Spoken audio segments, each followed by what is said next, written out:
छोर पर पीपल के पुराने पेड़ के पास एक मिट्टी का घर था। घर सादा था, पर घर के मालिक को अपनी विद्या पर बहुत गर्व था। इस घर में रहते थे पंडित वामन शास्त्री, उनकी पत्नी शारदा और उनका किशोर पुत्र माधव। अजी सुनिए, आज आटे की थैली खत्म हो गई है, बाजार से कुछ ले आइएगा। शारदा, जिस घर में वेदों का ज्ञान हो उस घर में कभी अभाव नहीं होता। घर की जरूरत उसे छोटी लगती थी, क्योंकि उसे अपने ज्ञान पर बहुत भरोसा था। पिताजी, गांव के बच्चे कहते हैं कि वे किसी संत के पास पढ़ते हैं। संत? पढ़ाई शास्त्रों से होती है, चमत्कारों से नहीं। तू ध्यान रख, तेरा पिता इस क्षेत्र का सबसे बड़ा विद्वान है। शब्द बेटे को सिखा रहे थे, पर भीतर अहंकार भी बोया जा रहा था। आप रोज कहते हैं सब आपको मानते हैं, फिर भी दक्षिणा पहले जैसी नहीं आती। समय बदल रहा है शारदा, लोगों को सच्चे ज्ञान की पहचान नहीं रही। पंडित को कभी यह ख्याल नहीं आया कि शायद दिक्कत लोगों में नहीं, उसके घमंड में हो। ये वही घर था जहां ज्ञान बहुत था, पर झुकने की आदत नहीं थी। अगले दिन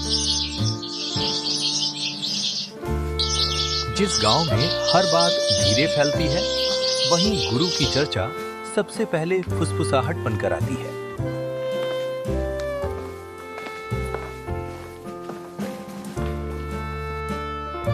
सुना है कल रात वो संत फिर से दिखाई दिए। हाँ, मेरे देवर का बेटा 3 साल से बोल नहीं पा रहा था। आज सुबह माँ बोलकर उठा।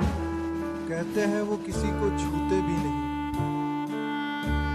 बस देखते हैं। गांव में चमत्कार की बात डर नहीं बन रही थी, आशा बन रही थी। पंडित जी, आपने सुना कोई बड़े संत आए हैं? संत? आजकल हर दूसरा व्यक्ति भगवान बनकर लोगों को भ्रमित करता है। जहाँ श्रद्धा थी, वहाँ पंडित को अंधविश्वास दिख रहा था। लेकिन पंडित जी, लोगों के दुख कम हो रहे हैं। दुख अज्ञान से आते हैं और अज्ञान ज्ञान से जाता है, चमत्कार से नहीं। पर पंडित जी, ज्ञान तो आपने दिया, शांति वो संत दे रहे हैं।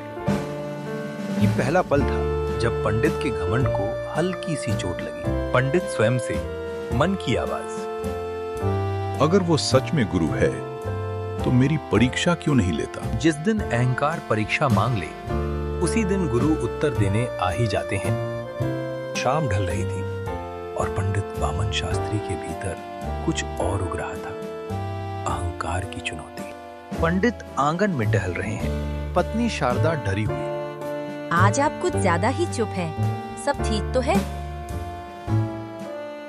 शारदा, अगर कोई व्यक्ति लोगों को भ्रम में डाल रहा हो तो क्या उसे रोकना धर्म नहीं है? पत्नी को पति का धर्म दिख रहा था, पर भीतर छुपा अहंकार नहीं। पिताजी, अगर वो संत सच में अच्छे हो तो? पंडित तेज स्वर, अच्छा, और गुरु होने में फर्क होता है माधव। गुरु वही है जो शास्त्र जानता हो। ज्ञान सिखाते हुए पंडित विनम्रता भूल रहा था। अगले दिन गांव के चबूतरे के पास कुछ लोग इकट्ठा होकर बातें कर रहे थे। मैं वामन शास्त्री खुले रूप से कहता हूँ, अगर कोई स्वयं को गुरु कहता है तो वो मेरे साथ शास्त्रार्थ करे। गांव वाले घबराकर, पंडित जी, वे मौन साधु हैं, वे विवाद नहीं करते। मौन तब अच्छा लगता है जब उत्तर न हो। कटु सच्चाई, अहंकार हमेशा मौन को कमजोरी समझता है। संदेश गुरु तक पहुंचता है, भक्त नतमस्तक। गुरुदेव, गांव के पंडित आपको शास्त्रार्थ की चुनौती दे रहे हैं। गुरुदेव आंखें खोले बिना, जो प्रश्न अहंकार से उठे हों, उनका उत्तर मौन में ही मिलता है। गुरु ने चुनौती नहीं सुनी, उन्होंने पंडित का अहंकार सुन लिया था। अब शास्त्रार्थ नहीं होना था, अब अंतर मंथन होना था। और जब गुरु मौन में मुस्कुरा दे तो समझ लेना चाहिए अहंकार का समय पूरा हुआ। अगली सुबह गांव वैसे ही जागा जैसे हर दिन जागता था, पर किसी को नहीं पता था कि आज एक घमंड जाग कर सो जाएगा। लोग अपने काम रोककर रास्ते की ओर देखते। आज मन अजीब सा शांत है। हाँ, जैसे कोई आने वाला हो। गुरु कभी शोर के साथ नहीं आते, वे हृदय के द्वार पर दस्तक देते हैं। धूल भरी पगडंडी, नंगे पांव, केवल चरणों की आहट। ना नगाड़ा बजा, ना शंख फूका गया, फिर भी सब समझ गए, गुरु आ गए। गुरु धीमे कदमों से चबूतरे की ओर। पंडित पहले से वहां मौजूद। पंडित मन में, इतना साधारण, यही है वो संत। अहंकार हमेशा बाहरी वैभव ढूंढता है और गुरु भीतर उतर जाते हैं। गुरु चबूतरे पर बैठते हैं। पूरी शांति, कोई मंत्र नहीं बोला गया, कोई प्रवचन नहीं हुआ, फिर भी सबका मन झुक गया। यदि आप सच में गुरु हैं तो मौन क्यों? ज्ञान शब्दों से दिखता है। पंडित उत्तर चाहता था और गुरु मौन थे। शब्द उसी को चाहिए जिसे खुद पर विश्वास न हो। ये अहंकार के अंत की पहली घंटी थी। गुरु ने कुछ कहा नहीं था, फिर भी पंडित के भीतर बहुत कुछ हिलने लगा। यदि आप सच में गुरु हैं तो मेरे प्रश्न का उत्तर दीजिए। ईश्वर का स्वरूप क्या है? चारों ओर सन्नाटा। यह प्रश्न ईश्वर को जानने का नहीं था, यह प्रश्न खुद को बड़ा साबित करने का था। गुरु का पहला असली प्रश्न। गुरु धीरे से, ईश्वर को जानने से पहले यह बताओ, जो यह प्रश्न पूछ रहा है वह कौन है? पंडित के मन की आवाज। मैं कौन हूं? मैं तो विद्वान हूं, मैं शास्त्री हूं, मैं वामन शास्त्री हूं। चारों वेद मैंने पढ़े हैं। ये तुम्हारा नाम है? मैंने पूछा, तुम कौन हो? यह प्रश्न शास्त्र से नहीं था, यह प्रश्न अहंकार से था। यह प्रश्न शास्त्रों में कहीं नहीं लिखा। जो शास्त्र केवल कंठ में हो और हृदय तक न उतरे हो, वे अहंकार बना देते हैं। बेटे की आंखों से सच्चाई। माधव दूर खड़ा, आंखें भरी हुई। माधव मन में, पिताजी, आप चुप क्यों नहीं हो जाते? जिस प्रश्न ने पंडित को हिला दिया, वही प्रश्न बेटे को जगा रहा था।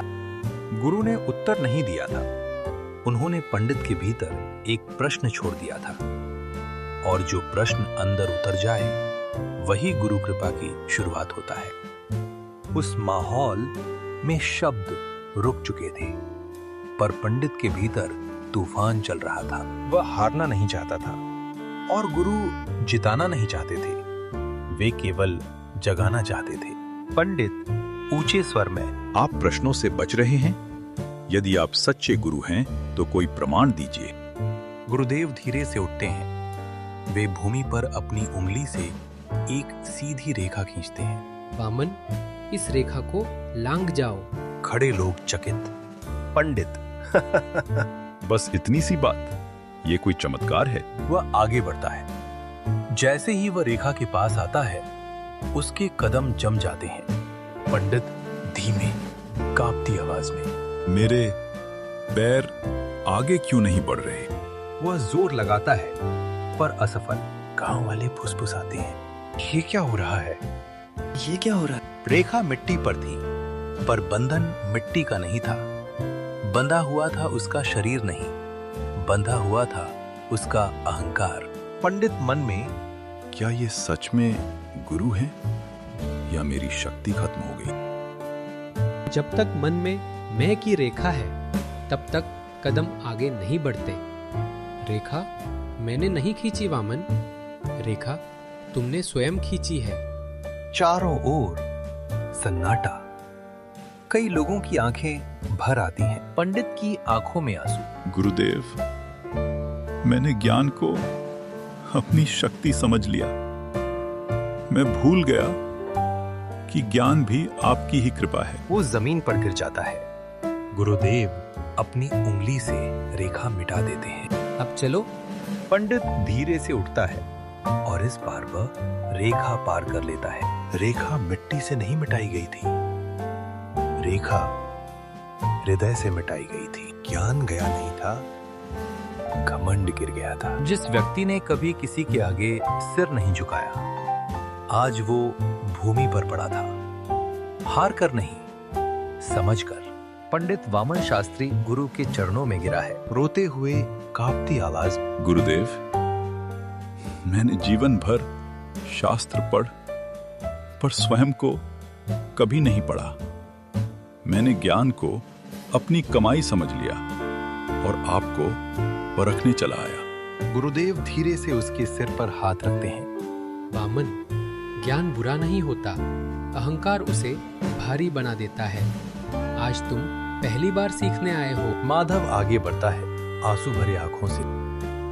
पिताजी, आज आप पहले से अलग लग रहे हैं। हाँ बेटा, आज मुझे समझ आया, गुरु के बिना ज्ञान अधूरा है। आज एक पिता नहीं बदला था, एक पीढ़ी बच गई थी। शारदा दूर खड़ी, आंखों में आंसू। आज मेरे घर में सच्चा ज्ञान आया है। जहाँ मैं समाप्त होता है वहीं तू प्रकट होता है, और जहाँ तू प्रकट हो जाए वहाँ ईश्वर स्वयं आ जाते हैं। उस दिन गांव में कोई शास्त्रार्थ नहीं हुआ, पर एक युद्ध जीत लिया गया अहंकार पर, और गुरु ने फिर साबित कर दिया, वे चमत्कार नहीं करते, वे चरित्र बदलते हैं। उस दिन के बाद वामन शास्त्री ने कभी किसी को चुनौती नहीं दी, पर हर सुबह खुद से एक प्रश्न जरूर पूछा, मैं कौन हूं? और शायद वही प्रश्न उसकी सबसे बड़ी साधना बन गया।